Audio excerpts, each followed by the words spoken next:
What's up? Welcome in post-game edition of Hoge Jahns. Johnsy still in Minneapolis where the Bears lost 30-12. I had the point differential right, just didn't have enough points. I had 38-20. So just subtract 8 on both sides and we got there. But otherwise that game went pretty much kind of how I expected, Johnsy. They're just not a good football team. I don't know what else to say. Finding new ways to lose. Karana Bagaji's a storyline. Yeah. Doug Kramer's a storyline. Tyreek Stevenson continues to be a storyline. It's the 2024 Bears, my friend. Yeah, and always finding new ways, new wrinkles, sometimes things we've never heard of. In this case, the 1 week delayed concussion symptom situation, which you always take seriously. There's no question about it, but it's still an enormous storyline. Johns, I heard from a couple different former players even during the game, and then we talked to Lance Briggs and Corey Wooten about it afterwards on CHGO. And look, I understand it's a tricky thing when it comes to concussions and symptoms show up at different times, but more than one person had an issue with the fact that the player didn't get that reported until the day before the game because it impacts practice reps throughout the week. And Karan Amagaji gets thrown in there on very little notice. Look, I don't know if it would have gone any different, but it certainly, however that played out, and for whatever reasons it played out that way, for Braxton Jones to not travel and Karan get thrown in there last minute, it put the rookie in a tough spot. Then again, you're an NFL player. You were drafted in the 3rd round, and it didn't look that good. You would hope his development was further along at this point. To your concerns about the reporting, I don't think the Bears practice that much until they don't have many practices to use. It's all walkthroughs at this point, right? Because of the NFL rules. I think this week coming up, just looking at the schedule, there's 2 walkthroughs to prepare for the Lions. That's just the hard reality for Thomas Brown because of how the scheduling works and how the NFL rules work just in terms of practice. You can't have a live go of things. Not that you would at this point, but it's probably hard to gauge where Braxton Jones truly is. And I don't know, maybe he was feeling sick or something and he had to report it finally. But I get your point. I get their point. Then again, you would hope that your 3rd round pick by week 15 is more ready than he looked against the Minnesota Vikings. Albeit they got a good pass rush. They got good edge rushers, but did not look ready against the Vikings whatsoever. Yeah. We're going to try to sneak in as much as we can on this episode. We have your voicemails coming up in a little bit. We'll get to our likes and dislikes. We'll also hear from Kevin Fishbane near the end of the show. We're actually going to do a little swap because Johnsy's got to get to the airport. So the Fishman will join us on the back half of the show as we recap everything that happened last night. Kevin was also in the building at US Bank Stadium. I think we got to have a conversation about the quarterback, though. Should we start there? Okay. Yeah, I mean, speaking of development not being where you want it, this is just a classic case of being right back in sort of the same discussions we're used to being in on this podcast. I still maintain and believe that Caleb Williams has more talent and more of the quarterback pedigree as a passer to overcome what I think at this point we just have to acknowledge is a thing, being a Bear. Because I on one hand, I think it would not be too hard to zoom out and actually give this kid a lot of credit for what he's been able to do this season under the circumstances. He's technically on his 3rd offensive coordinator in one season, 2nd play caller, 2nd head coach. He's been put in way too many situations like last night where he's running for his life at times. And yet, it would also be unfair to everyone else to not acknowledge the fact that really, I thought yesterday was probably the worst he's seen the field the entire season.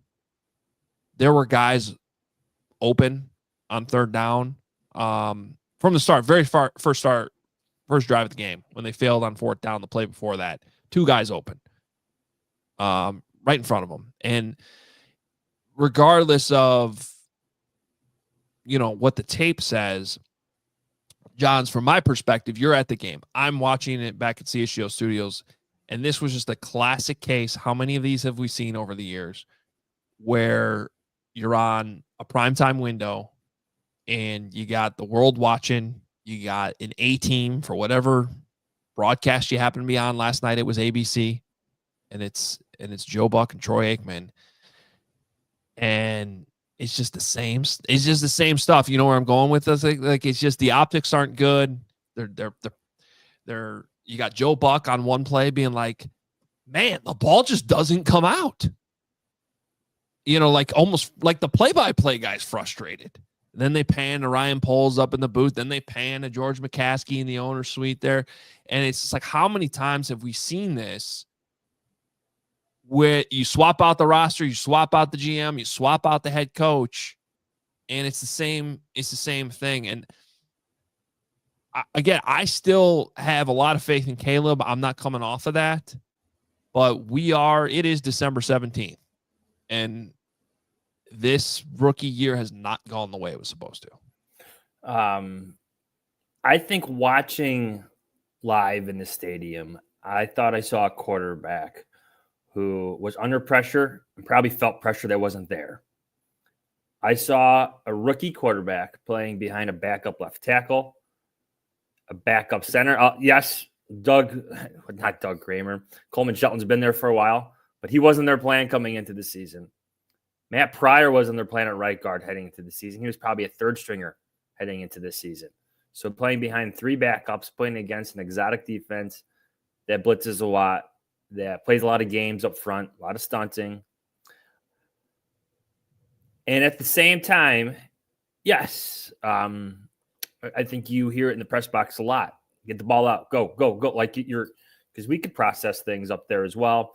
Obviously different in the field. I just think he struggled with the environment, really. It was loud. I don't know if the broadcast really captures how loud it is in that stadium and how many confusing looks he was provided. He said later afterwards that, yes, Brian Flores did switch things up a bit. I'm not trying to take some blame off of Caleb Williams' play. Yes, you would hope he's better at this point. But he's playing behind a pretty bad offensive line, right? He's playing with his second play caller this year. His second head coach, whatever you want to call it. Like, the situation just sucks.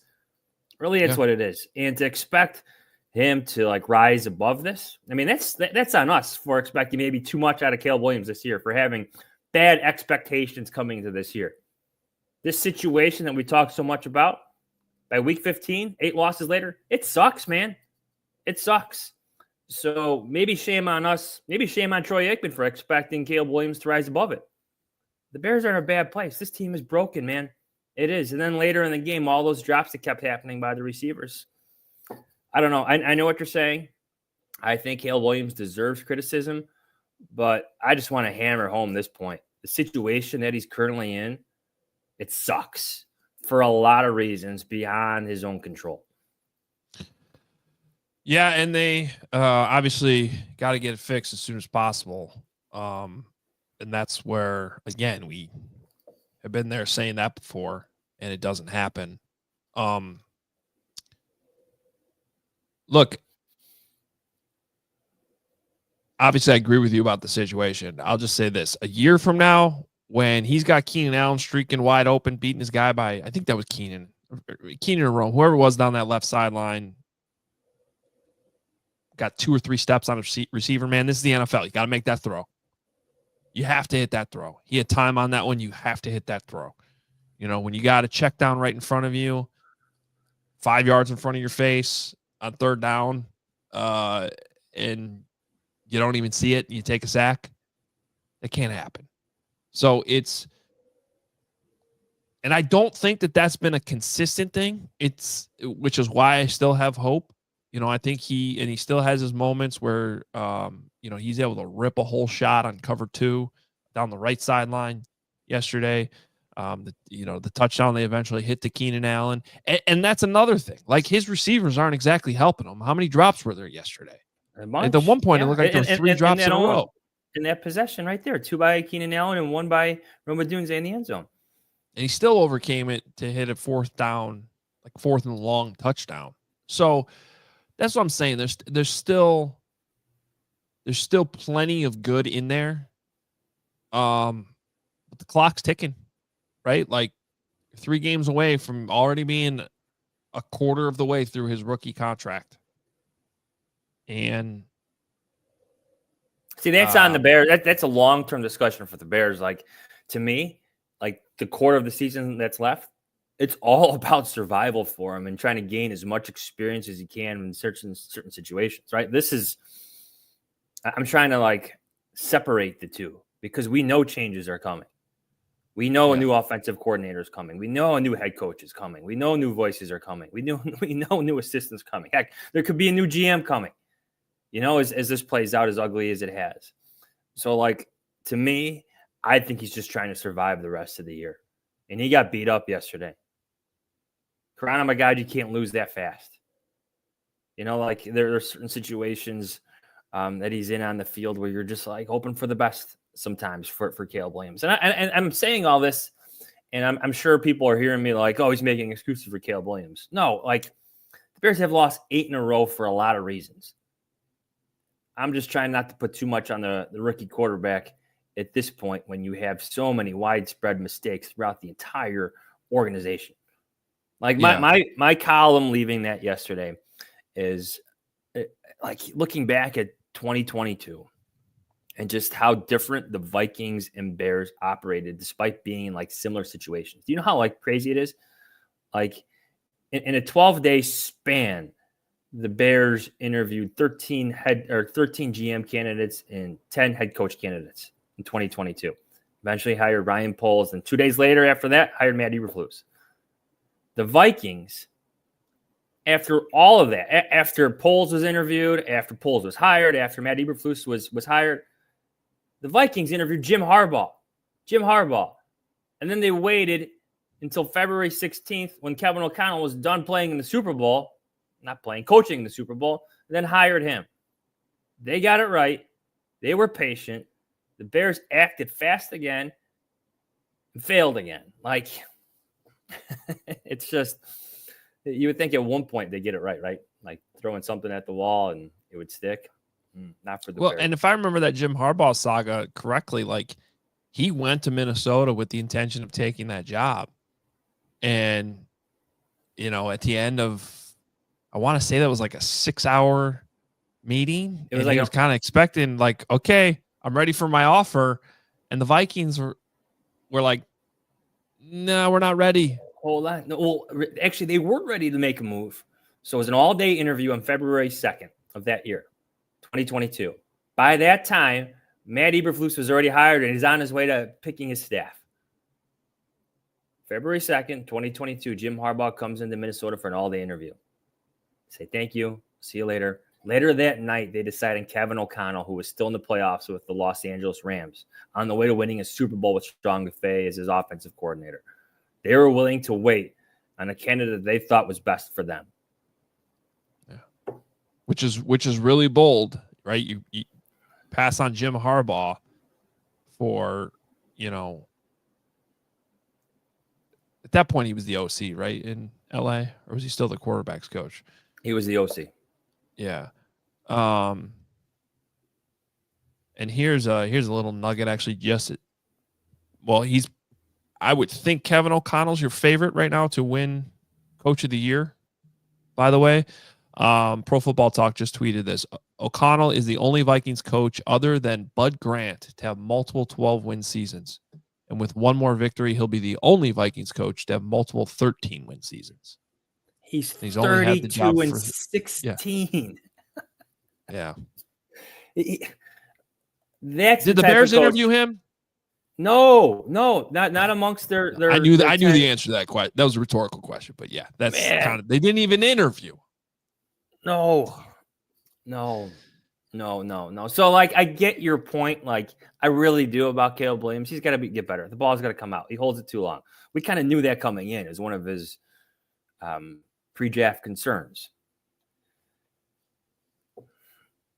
Maybe he needs a Kevin O'Connell to help get that. Oh, I mean, like, does anyone out there, even like the biggest Caleb hater that might be listening to the show right now, think that if Caleb was playing quarterback for the Vikings right now?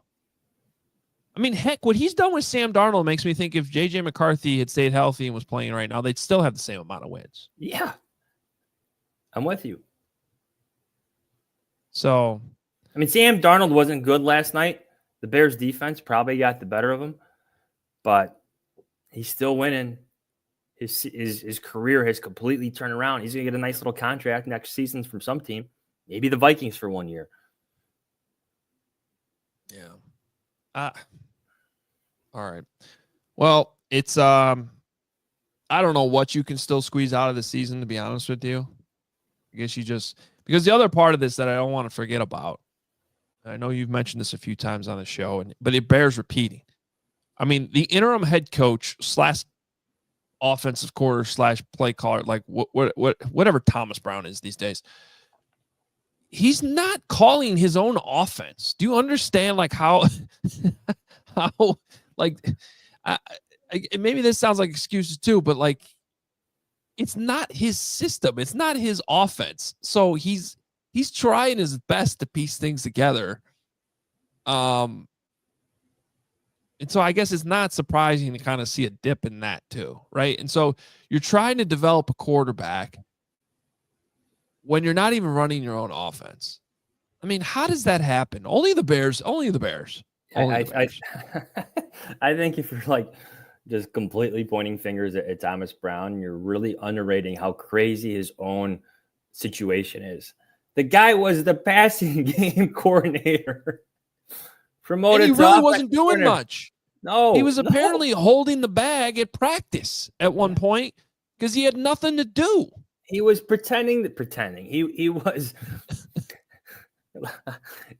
acting like a defensive back, a nickel back, as they went through their installs. Yeah, like this starts at the top.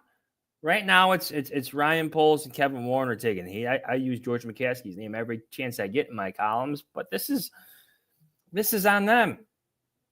You can't expect Thomas Brown to be a miracle worker, like regardless of all the good things Bears players were saying about him. And we're guilty for buying into it too much. But Thomas Brown's gone from the passing game coordinator to the offensive coordinator, to interim head coach in 18 days, moving from the press box down to the sideline, and you're expecting him to succeed.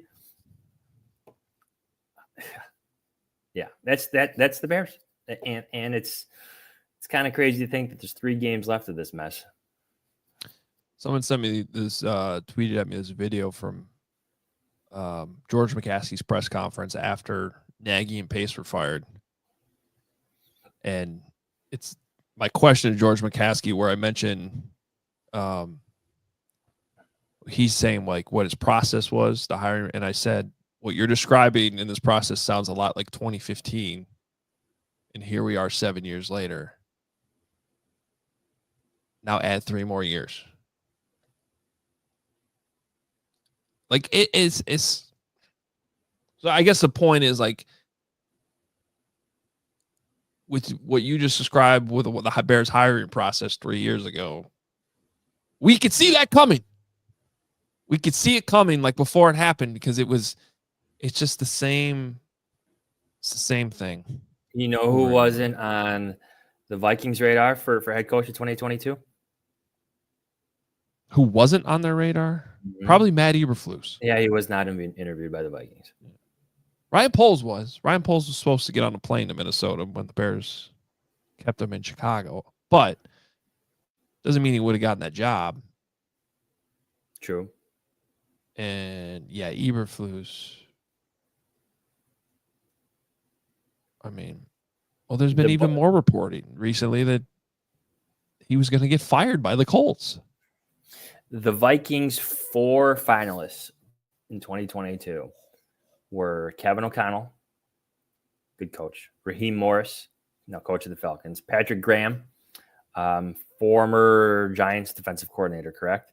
Yeah. And Jim Harbaugh, who has since won a national championship with Michigan and now is the head coach of the Los Angeles Chargers. All right. Good luck to the Bears and their coaching search. Let's play your voicemails, and then we'll throw in some more likes and dislikes. Actually, you gotta go. You gotta go now. When's Kevin coming in? He's coming in soon. So let's play the voicemails, and then I'll say goodbye. All right. Here are your voicemails from the Bears loss. Hello? Do you know who this is? Oh, you didn't know? Your ass better call somebody.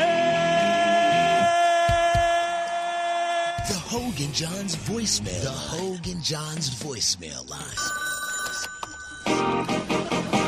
Believe it or not, George isn't at home. Please leave a message at the beep. Got any questions or comments about the Bears? Give the guys a call before, after, or even during the game. Go Bears! Hoge Jahns about Bob Dabrowski up here in Minnesota, land of Prince and basketball pancakes, where the Chicago Bears are playing the Minnesota Vikings today in a football game. Tonight, I should say, it is Monday night football. It's a game that the Bears are going to play, and maybe they'll win, maybe not. I just hope that everybody, for both teams, goes out there and tries their best, that they have fun, they play safe, and that they respect one another and the fans and the refs and their coaches. Go Bears, but more importantly, go football, go teamwork, go NFL. Let's get through the rest of the season. Bears get to the 1 yard line. There's no way they can this up, right? No, they proceed to it up over and over and over. That's so Bears. What's even the point of this anymore? I honestly don't know if I can think of one. Guess we won't ever have to watch the first half because they can't score a point. Don't get it. Everything looks so hard. In the history of the league, has there ever been any third-string center that's done more damage to his team than Doug Kramer? All third-round picks are a guy that's not on the team anymore, a guy that I don't think anyone could claim they've actually seen do anything on the football field, and a guy that is somehow the worst left tackle I've ever seen play for the Chicago Bears. That is a very, very low bar. Hi, boys. It's the Mama Bear. And like my granddad always said, go in with high hopes and low expectations. So go Bears, I guess. I wish I grew up 10 minutes north in Wisconsin. I think the Bears should actually draft real Bears at this point. What else do we have to lose? They can't block. They can't tackle. They're not aggressive. Just go down to the zoo, get all the Bears, just pay them in salmon. It's better than this crap. I've never been so relieved to be able to flip on a Raiders game. Hey, Hoge Jahns, Jake from Colorado here. It's halftime, and I'm calling in. I'm so happy that the holidays are next week. I'm going to get to see my parents, see my dad, and fight him for making me become a Bears fan. I cannot believe what this team has done to me. Go Bears. Thanks for the pod. Not mad anymore. I'm just sad. I mean, nothing works. Nothing looks good. The only glimmer of hope we have right now is Caleb. Do we trust Bears ownership to hire somebody? Hey, Bears fans, B-Man here. I'm allowed to stay up late for Bears games, but I'm just going to go to bed. Bear down! Wise call, B-Man. Wise call. Hey, Kevin. Are we talking Bears, or can we talk about other stuff? Well, I mean, you could talk about other stuff. I think Johnson's going to leave, though, regardless. My last comment, it's a dislike. I kind of dislike that we have to talk about Karan Amagaji, and we have to go to Doug Kramer and ask him why he didn't report is eligible. But that's the Bears this year, right? overlooked, probably players you shouldn't really need much becoming storylines because the Bears are a bad team. So I'm out on that note. That's it. You know what? Real quick, that's a good point. We played both of those guys on CHGO last night, and we were getting comments like in our feed that were like, credit to both of those guys for speaking up and taking accountability and all of that. But you also felt bad for them too at the same time. And I know I partially did because it's like, you shouldn't be in that situation. You actually had a good fullback. You cut him. Now he plays for the Eagles. Might win the Super Bowl. And now you got a backup off. Now, at the same time, dude, it's you got to report eligible. Like, that's the one job you have in the game. It's not like you're out there playing on the O-line too. So, I don't want to make excuses, but you do kind of, you're putting guys, your job is to put guys in position to have success. And I guess it's still early with Karan Amagaji, but guy was playing in the Ivy League a year ago. He hasn't practiced much. He didn't play much his final season in college. Yeah. He was hurt. Rough day for Hinsdale Central. Oh, it's right. They both went there. I don't know if Trey Koziel had a tough night. Anybody involved with the Bears did. So yeah, tough day for Hinsdale Central. Crazy. I forgot they both went to the same school. That's wild, actually. I gotta go, boys. All Bye, right, everybody. Johnsy's off to the airport. Hey, as a coach, Hoge, and if you send a player on the field who has one job, and he doesn't do it, why would you put him back out there again 2 plays later? Well, when it's something that simple, if he were to not report 2 plays later, because the play did work. No, I know, but I don't know, isn't there like a punishment element? Yeah, I'm with you. Yeah, I think that the funny thing is I think technically Doug Kramer didn't play a snap last night. Oh, because that one didn't count.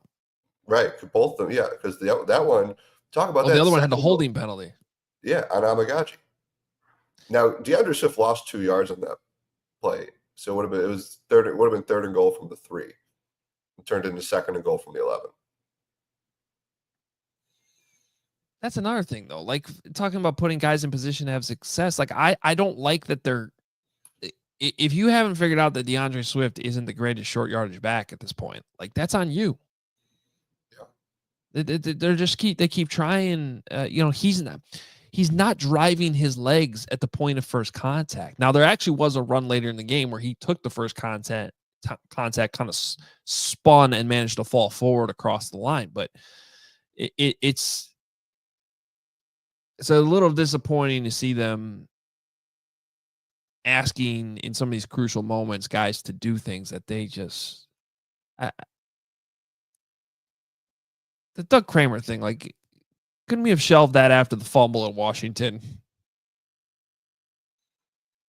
I did like. Go ahead. Well, I'll say you hit it earlier because if your offense needs an up back on the goal line, just keep an up back on the roster who knows how to do that. Yeah. I liked. I tweeted in the moment. I said it might be time to end the Doug Kramer thing. To which Kevin Clark, our buddy, responded, "They're just about to turn the corner on it and get hot." Right there. What did I miss? Well, we talked a lot about Caleb. You heard some of the voicemails there. I did want to ask you. Not that I wasn't watching live. Yeah, of course you were. You saw in case you weren't watching live. Yeah, that's pretty much what we've hit on. We're just going to go through some more likes and dislikes, maybe some more of the minutia from the game. I did want to ask you, were you confused at any point during the game, or how many times did you get confused thinking you were watching Northwestern? Because those Vikings unis looked a lot like when the Cats go all white with the cat on the side of their helmets. True. I hadn't thought about that. Maybe because the Vikings were explosive. Northwestern hasn't really been like that in a while. Yeah. On offense. Yeah, I thought that, I mean, it's such a cool environment in that building. And like everything, like I FaceTime my kids at the pregame, build up. And I did it like too early because it's a long build up. Just for the introductions. And then you have the Skol chant after the coin toss. It's all just they do a great job there. It's a well-run organization. No, it's a phenomenal stadium. I highly recommend that you go. The experience is great. I've told the story before because I think we did it at Hoge Jahns after it. But a few years ago, the Bears played on Sunday right before Christmas at home, and the Vikings were playing the Packers on Monday Night Football the next day. And I was going up to Minnesota for Christmas, where we usually have Christmas, and so, and I got Packer fans in my family, I got Vikings fans in my family, so I was like, let's go to the game. I never get to go to a game and just go in the stands. And so we got tickets, and the division was on the line. The Packers and Vikings were playing for the division. And I, we put the Vikings fans on the left of me, the Packer fans on the right, and I was right in the middle, to play referee, I guess. But the point of that being, like, just even as a neutral football fan at a game, that I didn't care who won. It was just such a fun atmosphere, such a fun game. And, we get to see it even in the press box when they're covering games, but they do the Gallarhorn and the 7-minute lead up with the lights off, and the crowd gets so freaking loud. But as soon as I saw Joe Mauer behind that Gallarhorn, I was just like, I wanted to turn the TV off. That guy, yeah. I was just like, is he going to hit another broken bat blooper to left field right now? Could have been worse. Could have been Brad Radke. I feel like that guy really mowed down the White Sox for years. He did. At least Mauer is a Hall of Famer. I think Joe Mauer hit roughly 700 against the White Sox or something like that. Yeah. All right. Some other things from the game, Kevin. I do have to say, I was a little surprised at how many questions I heard after the game about effort, because I thought for most of that game the Bears were playing hard. Yeah, and that's a low kind of sad bar conversation to be having at this point on an 8-game losing streak. But I thought from the very start the defense was hitting hard. Like, there were some big hits in that game. I didn't necessarily question the effort last night. I disagreed a little bit with Thomas Brown after the 49ers game that, he seemed to think effort wasn't a problem. Last night I thought was different. I thought they met the moment in terms of effort and hustle. Yeah, no, I agree with you. I thought the defense was flying around. It was a weird game for the defense because it didn't feel like 30 points. It didn't. Like there wasn't that like one crazy big play. Obviously the Vikings had a short field a couple times, and I think they got field goals off both of them. And then they had 2 touchdown drives and then another like in garbage time. Like, I don't know, Aaron Jones was good. Justin Jefferson had a couple big plays. Hawkinson, was open. But yeah, I thought like no one really went off offensively for them. No. I mean, DeMarcus Walker was everywhere. I think they had finished with 8 quarterback hits on Sam Darnold. And TJ Edwards had a nice plays. And, Jalen Johnson, I thought, that was like, it was fourth quarter. And Jalen Johnson getting a tackle for loss behind the line. I didn't see any effort issues certainly on that side of the ball, or really on offense. So no, among the laundry list of things that went wrong, that was not one of them. I don't really understand where it came from, but that was as much pressure as I can remember the Bears getting in a game up front in at least the entire 8-game losing streak, but if not longer. And you got Javon Dexter out. Lance said it last night, Lance Briggs, that, maybe they should just, instead of drafting players, just sign players off the Packers practice squad every week. Like that should be the farm system, because Jonathan Ford comes in. I don't think I heard of Jonathan Ford before last night, and he had 4 tackles in a TFL. Like they got after. Now, granted, Brian O'Neill gets hurt early in the game. I think that ended up being a huge factor. They're down on their tackles, but you know what? That's the difference. Again, we're just talking about the difference between the Vikings and Bears. Bears are down 1 tackle. Vikings are down 2 tackles. They still win by 18. Yeah. I mean, like, we kind of were joking outside the locker room with our good friend Larry Mayer on, like, what should he write about? So I said, hey, Larry, how about Chris Williams? Here's a guy nobody had heard of before the Bears traded for him, and he was 3rd sack of the year, and he had another quarterback hit last night. This is DeMarcus Walker had 4 quarterback hits, tied a career high. So yeah, the defense, it was a weird, like, again, didn't feel like 30 points at all. But like that's like, it speaks to also the issue with this team when you're mired in this losing streak, that you can't get everything working together. So like when the defense is making some plays early, the offense can't respond.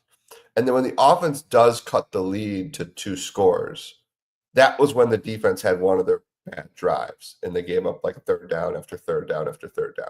Like that's when the defense was bad. Like they didn't give up that big play, but they gave up 50% on 3rd down. And like that was a weird one. Like that was my one quibble, Hogue, is I understand that Montez Sweat can't play every snap. But one thing we usually see is when it's a critical 3rd down, he comes on the field. That 3rd and 5, when Kevin Byard got the pass interference penalty on Hawkinson, and that was kind of a big play, because if that's incomplete, Bears get the ball back, and I think at that point they were down 2 scores, so who knows. Sweat and Walker were on the sideline for that play. And that's just like, I rarely understand the defensive line rotations, and obviously they know it way better than I do. But that seems like, like in the grand scheme of the Bears over the last 2 weeks, you could argue that was the biggest defensive play, because that was like the only time in the second half of either week where they actually maybe had an important opportunity to get a stop, and both those guys were on the sideline. Yeah. I understand that Sweat's kind of banged up right now too, and has been basically the whole season. I just want to check something real quick. I'm just picking a random Steelers game. Okay, 2 weeks. I didn't pick last week because TJ Watt got hurt during that game. But so 2 weeks ago, TJ Watt played 89% of the snaps. Yeah. My point is, when you have, that. I'll use this phrase because I think it came up in the broadcast last night, because I think Joe Buck or Troy Aikman said the Bears do not have an alpha pass rusher. And then they like pan to Montez Sweat. Like, okay. They certainly gave him a 2nd round pick, and they paid him a lot of money. So he better be, right? But that's kind of the point. Again, I get it. He's been banged up all season. You're not going to play 89% of the snaps, but those guys in this league, they're on the field. They're on the field for the money downs, especially. They rarely come off. And I don't know. We'll see. But Montez Sweat, obviously, next year, you got to get him healthy, and you got to get more out of him. And he would probably do it. Sorry, go ahead. Yeah, he played 62% last night, which and I thought he actually played well. Like he had 1 sack that was taken off the board, I believe. Yeah, because he was offsides. Well, right. That was on hit. That was a big play. Yeah. He had a couple where I thought he was hurt. Like, I mean, maybe would have gotten up like a quarterback pressure. But again, you're not getting paid that much to get hurries and pressures. You're getting paid that much to be on the field for big plays and get sacks. And somebody asked in the media room, when was the last time the Bears had a strip sack? And I think it was when Sweat got to Stafford in week 4. The last Vikings strip sack was last night, by the way. Yeah. Okay. Yeah. It was the easiest strip sack I think I've ever seen. Can I talk about Karan Amagaji for a second? I got yelled at on our pregame show yesterday, Kevin, because I had legitimate fears that Caleb's not going to get out of that game. And then that happened so early on in the game. Of course, I was getting accused of jinxing it. And I'm like, I'm not the one out there who just didn't block the guy. Like, that's why I brought it up. I was worried that was going to happen. And I'm amazed he got up. The one thing we can say about Caleb, that dude is tough as hell. Because I think every inch of his body is hurting today after that beating he took in that game. I mean, that's just it. You have to protect him better. But yes, please go on about Karan. Well, Johns, you guys touched on it. Is that like you kind of feel bad for him that he's in that spot? But like, let's remember that the Bears they used a 3rd-round pick on a left tackle from Yale who didn't play much last year, who then could not play in rookie minicamp, OTAs, veteran minicamp, training camp, or the preseason. And then when you finally got him in a position to play and he had to step in Washington, he got hurt and was out for another month. That's the guy you used the 3rd-round pick on. That's not Karan Amagaji's fault. That's the Bears' fault. And it's just like, and you said this, Karan Amagaji might be a good player one day. He might be a star. Like, he's got the tools. Like, you understand that, like, why the Bears liked him. But this is what they created for themselves. They put themselves in this position where your starting left tackle reports concussion symptoms 6 days after the game, and you have to turn to Amagaji, which is a brutal spot for anybody. But he was already in a horrible position, and the Bears should not have put themselves in that position. So it was I wrote about the offensive line last night, Hoge, because it wasn't as if, I think Caleb only got hit 3 times technically. But when you think about the 4th and 1s, and you think about Amagaji's mistakes, and you think about Doug Kramer, like, it's just the whole world saw how far behind this offensive line is and and how much and then Darnell Wright gets beat for a sack pretty easily. I don't know what Tevin Jenkins was doing on that 4th and 1. And I don't know if, again, that was his fault or somebody else's. Like, it's just, you look at Detroit and you look at Green Bay especially. Like, those 2 teams bully you. And, like, the Bears can't bully anybody. And just like, I just thought it was totally on display for everyone to see last night, like the way that they've handled this offensive line. And fun fact for you. I don't know if you knew this about the Bears, but their GM and assistant GM both played offensive line.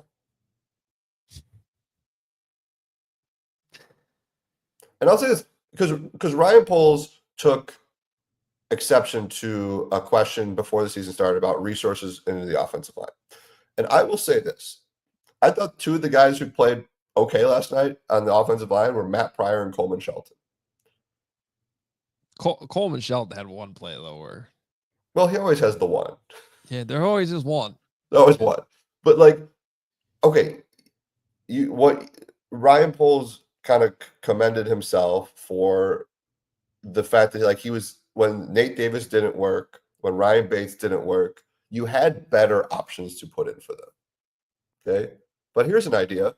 How about you just replace Nate Davis at the onset and you don't trade for a guy who's going to miss most of the season with injuries? Yeah. And then you don't have to worry about patting yourself on the back for Matt Pryor and Coleman Shelton because you have better players who can take those spots. And Karan Amagaji you could have used that 3rd-round pick on somebody who's ready to start from day one. Like Dominic Pooney. He's having a good year. 11 picks later. Yeah, that's my offensive line rant. Also, Northwestern, go Cats. Sorry. Oh, that's a cool shirt. Yeah, thank you. case anybody was wondering what this like little thing was. Yeah, it does look weird how it's cut off, Yeah. but it's actually a sweet shirt. It's Willie. Shout out Home Field, not a sponsor, but Yeah. I lost my train of thought. Yeah, offensive line. Yeah, it's just you could go through the whole track record.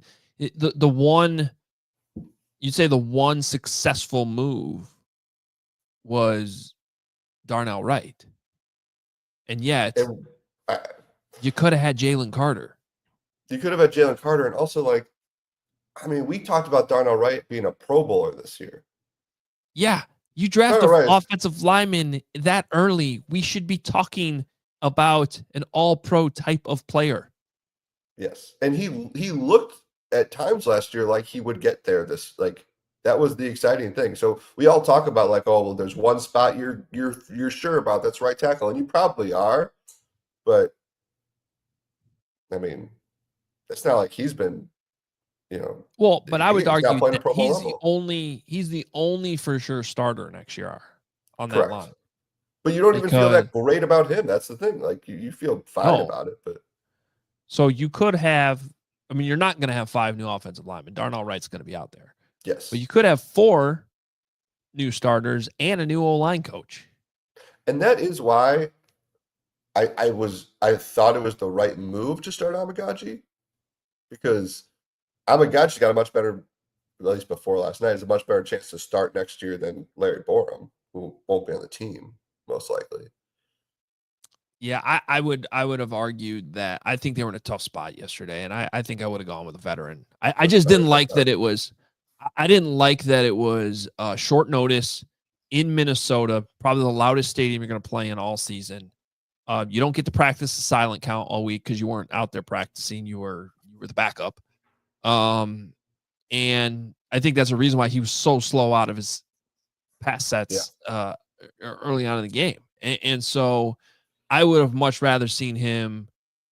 And you could have played one of the veterans last night. You could have kicked Pryor over there, played somebody else at guard. There were other things you could have done that I would have felt better about protecting Caleb, and then said, okay, now we have a little bit more time. We know you're going to start this week. You're at home. You're back at Soldier Field. The Lions' defensive line is depleted right now.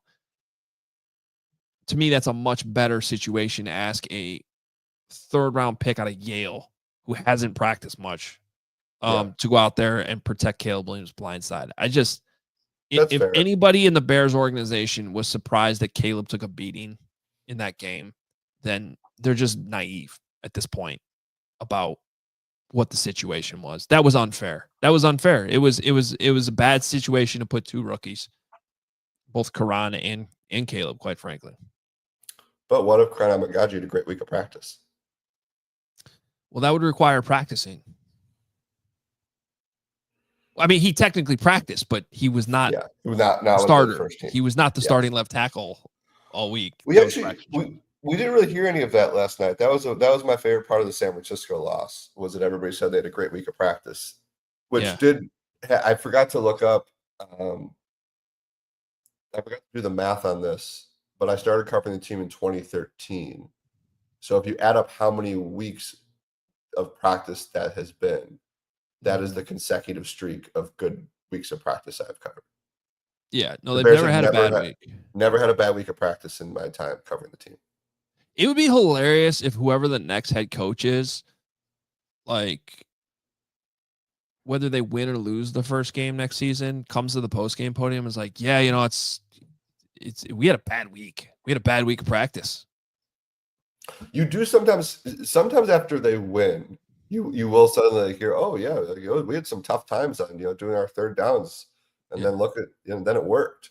But then when they're bad, they're like, oh, this came out of nowhere. We had a great week of practice. It's funny, no one ever has a bad week of practice.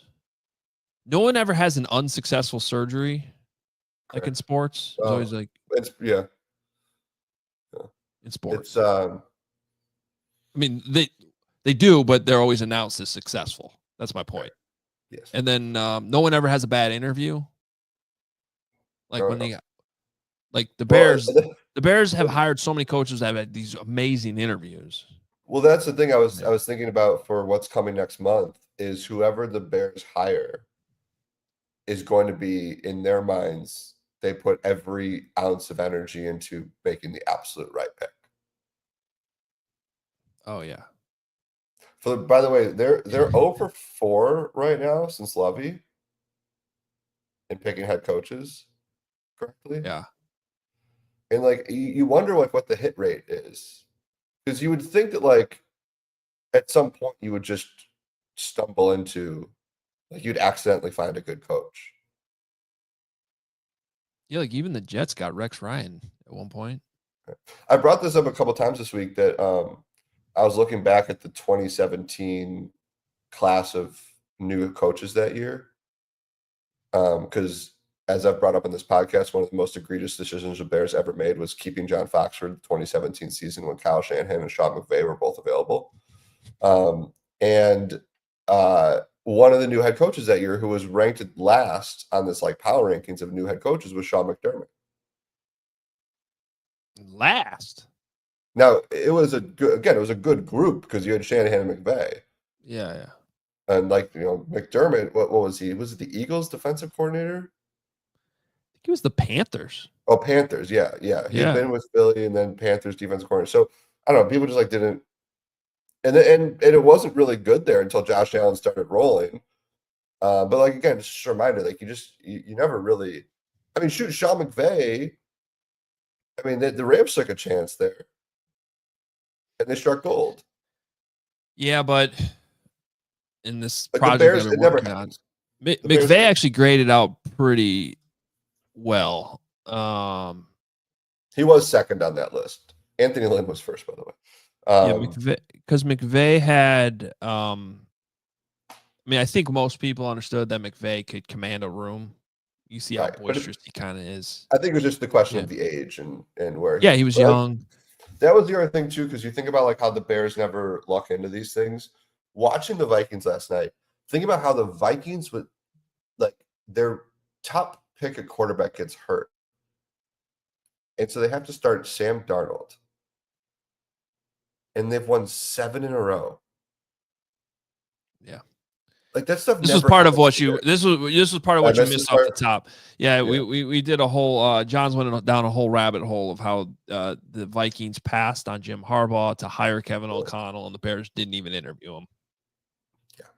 Like I just like when Johns and I brought this up during the game last night, you'd have to go back to like the Josh McCown little spurt in 2013. Like that, like, and even that when Josh McCown was electric, they still lost a few of those games because their defense was so bad. But like that's how far you go back to find like a time that the Bears like kind of lucked into something that nobody expected. Josh McCown was on the sidelines last night. Josh McCown has technically he's been coaching Sam Darnold this year. He's interviewed for a head coaching position before. Josh McCown, can he save the Bears again? So do you think, as we finish things up here, is it going to be the Texans lose in the first round and the Bears hire Bobby Slowick, or the Buccaneers lose in the first round and the Bears hire Liam Cohen? No. And by the way, both of those guys could be good head coaches for all I know, but they could, but they're too obvious in names. You got to pick like. Well, I'm trying to think of who's going to lose in the wild card round, or Falcons don't even make the playoffs, and you hire Zach Robinson. Okay. I'm just thinking like who's coaching in a league that's not the NFL, and or gonna get fired. Mm-hmm. Anyway, that's who they'll hire. I have to think about that a little bit more. Okay. No, Kevin Warren's in charge this time. It's going to be different. Yeah. What's the other thing he's in charge of? Well, he built that stadium you were in last night. That was cool. Yeah. I realized a year ago I tweeted something like, "Hey, Bears fans, like, look at this beautiful stadium. Something to get excited for." 365 days later, 385 days later, the Bears still haven't won a true road game, and they still don't have a shovel in the ground to build their next stadium. Do you think by the next time you're in US Bank Stadium, the Bears have a shovel in the ground?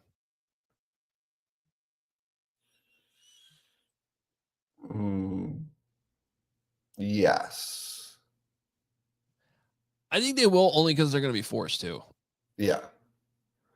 Or they might just ceremoniously put a shovel in the ground, but not actually start working. Well, that's the other they'll put a shovel in the ground, and then they'll get into some battle with the construction companies, and it'll be on hold.